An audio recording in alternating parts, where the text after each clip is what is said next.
Ladies and gentlemen, boys and girls, children of all ages, we're back in the deep down dirty South. Every man's got a motto, and a lot of people probably have what you call catchphrases. Some people just throw them out there. Me, on the other hand, I choose to live by them, and I teach everybody I can about them. See, when I was a corrections officer, I noticed when I first got there, it was every man for himself. I didn't believe that. I heard a lot of people throw out, "I got you six, bro." That means I got you back. But a lot of people, their actions didn't show that. I would hear the phrase, "Here's how law enforcement goes: God, family, country, and your brothers." I like to rephrase that. God's first. I look after my country. I looked after my country by participating in law enforcement. Family is third.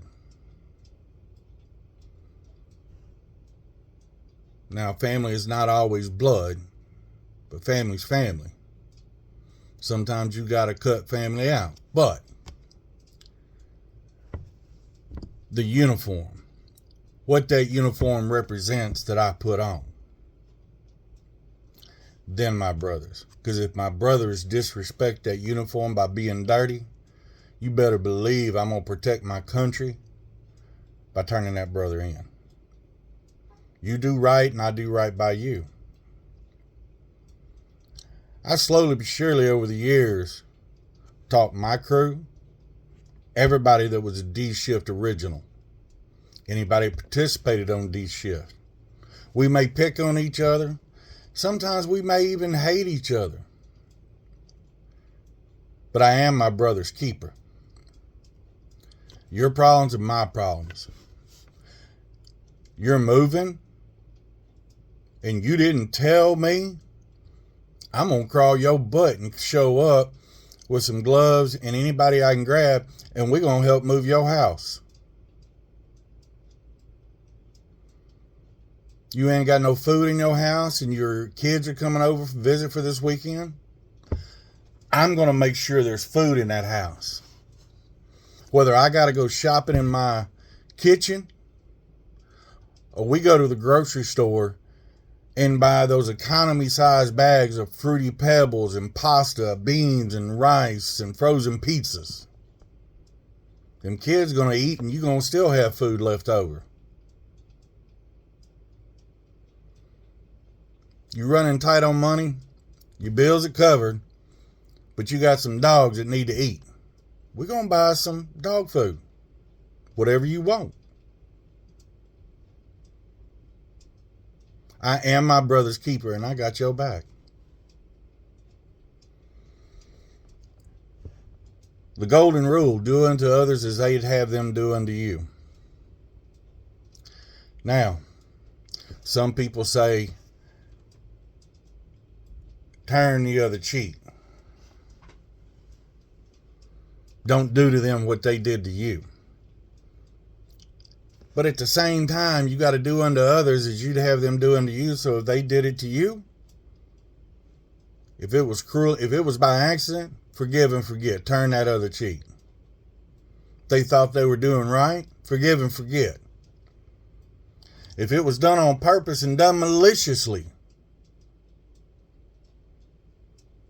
payback's a bitch, and I'll show you why it's the dirty South.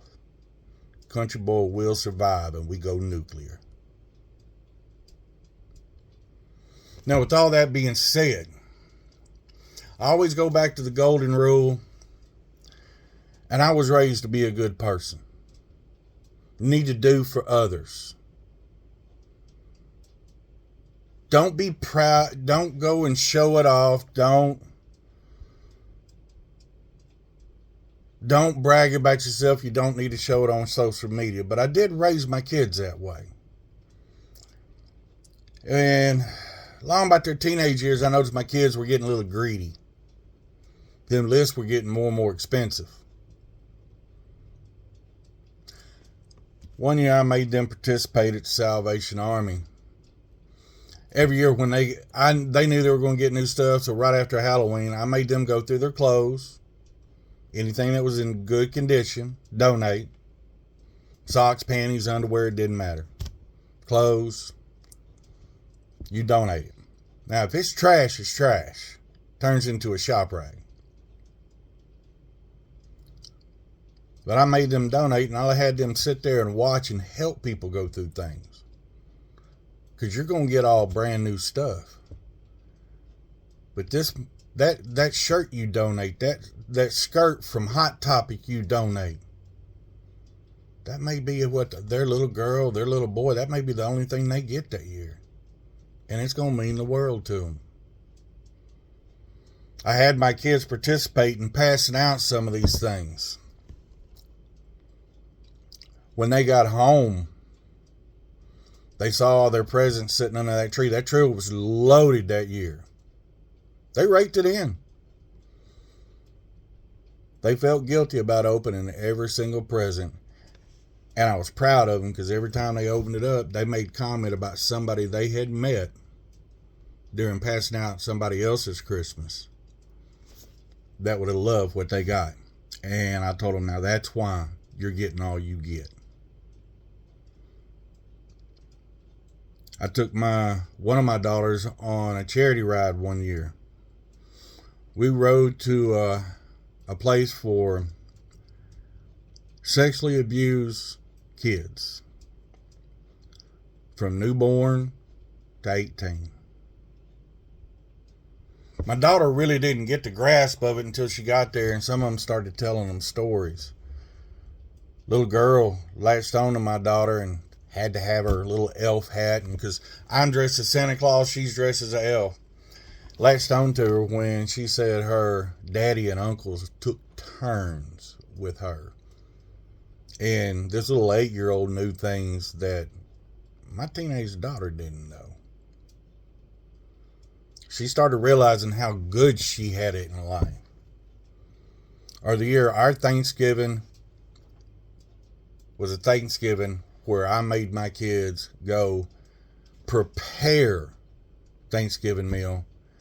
And they saw some of the kids they went to school with coming through, and that was their Thanksgiving dinner. And I had my kids go and sit down and eat that Thanksgiving dinner. I took them out later. We went out for our favorite Chinese food. They realized how good they had it. That's something that needs to happen on a regular basis in this country. If you're going to quote off a motto, you need to live by it. Heard one the other day that I really like. A gun in an afraid man's hand is not as dangerous as a pocket knife is in a courageous man's. Stand up for you, your kids, your family, and by God, your country. Pull out that pocket knife and be a courageous man. You have a motto, you have something you live your life by. By God, you stand behind it. Peace, love, and nacho grease. Catch you on the flip side. Grow a spine.